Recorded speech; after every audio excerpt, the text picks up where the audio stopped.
Hockomock Swamp, they say. Terrible creatures stalk there, they say. Hi, my name is Jeremy Vaeni, and Into the End is my third book, but it is my first novel. Into the End tells the story of 5 boys who go camping in the legendary Hockomock Swamp of Massachusetts one weekend. They're your typical teenage boys, except that they like ghost hunting and paranormal stuff, that sort of thing. So while other people are their age are out doing donuts in the parking lot and drinking and this sort of thing, or online gaming or whatever it is kids do in the very near future in which this is set, they're out exploring and monster hunting. So they go to Hockomock Swamp for the first time ever, which is weird because they have a treehouse behind an old abandoned mansion that nobody goes near. Nobody in the town goes near this mansion. Nobody ever talks about it. So that is itself strange because, you know, an old abandoned mansion is fodder for kids to smash windows and play in, or junkies to take over, or, you know, whatever it is people do with abandoned buildings. But here are these kids who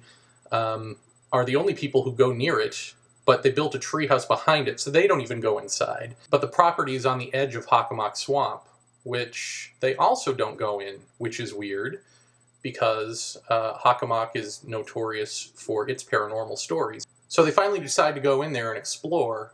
All 5 of them go in on a Friday, and only one comes back on a Sunday. And he doesn't remember anything about the weekend.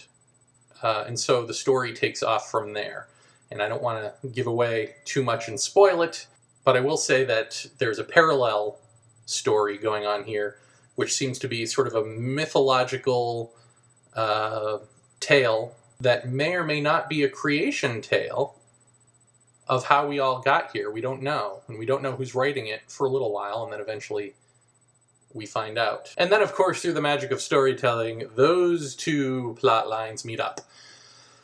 So it is a very twisty-turny horror dark fantasy novel, which I really don't want to give too much away, except to say I'm very excited about it. I'm glad that I was able to pull it off, because I think it was probably a hard book to write, but more than that, it's got an interesting backstory itself, because this is the first book I ever wrote. It's the 3rd book that I've released. It's the first novel that I've ever written, and I wrote it originally, in its original incarnation, when I was 15. And in that incarnation, no spoilers here, it was pretty bad. The ending was that this boy...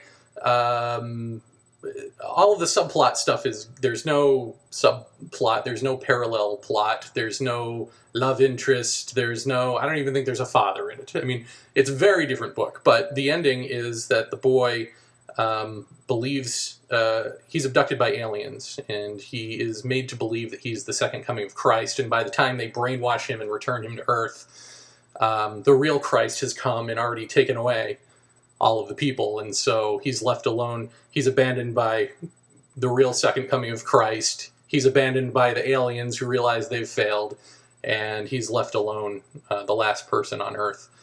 So that's how it ended originally. This has nothing to do with that whatsoever, except skeletally. And so what I have kept, and what I think is interesting to note, is a lot of the dialogue in the beginning, a lot of the sort of school bus scenes, a lot of the attitude toward parents and authority figures, and friends and self-image and these sorts of things, I've kept intact. So this might be the first book, it's the first book I know of where a 15-year-old version is sort of this, the author is the co-author with the adult version. I turned 40 the day this book comes out, September 3rd. No coincidence there. Happy birthday to me. A gift to you. So what you're getting there are actual, authentic 15-year-old emotions and points of view from the kid perspective, and then, of course, all of the adult stuff is from an adult. What was interesting about writing this back then was that I had what I thought might be an alien abduction experience of something walking into my bedroom late at night, my mother being the only person in the house, me asking her the next morning, was it you, her saying no, and this sort of shadowy person babbling at me and me being just deeply terrified. And whatever you think of that, whether you think, oh, that's aliens, or that's a delusion, or dreams, or hallucinations, or whatever it is, a demon, whatever it is that one thinks about such things, the only conclusive thing I can say is that certainly inspired me to end up writing a book in high school.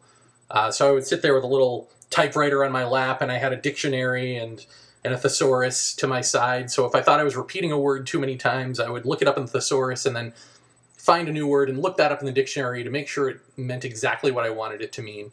And really, I sort of taught myself how to write that way through the first incarnation of this book.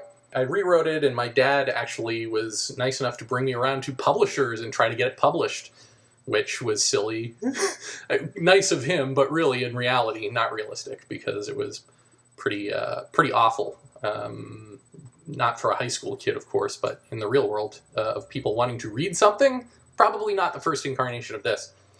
But many years later, I was given an offer to ghostwrite a book that was about time travel. So I could write anything I wanted, it just had to be about time travel. So I was commissioned to do this, and so I figured, well, in my complete laziness, why don't I, if I can write anything, why don't I just dig up this old book and make it about time travel, change the ending.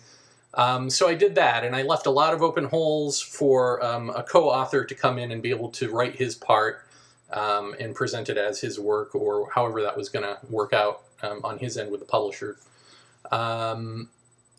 And so I was paid to do that, and so great, except that it fell through on his end, and so thankfully he reverted the rights of the script back to me and just said, take off the new character name, because there's a new character name on it.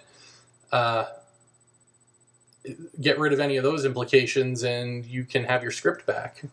So great, I got paid, I got my manuscript back, and I had this inkling of an idea that I thought was so genius that if M. Night Shyamalan ever thought of it, it would revitalize his career. And I didn't quite know what to do with this, but again, in my infinite laziness, I thought, well, instead of doing something with this book and doing something with this idea, why don't I merge the two? So no longer is this a book about time travel.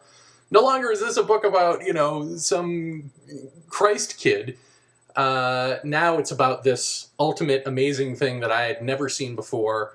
And I've asked my sister and my friends who are huge sci-fi buffs, have you ever seen this twist? Because they say every story's been told, but I've never seen this, and you would think that this would have been made into a movie by now if this had, because it's so perfect, that somewhere between book and movie we would have seen this. And they said, no, I've never seen this. Thankfully it all worked out and it all merged together perfectly.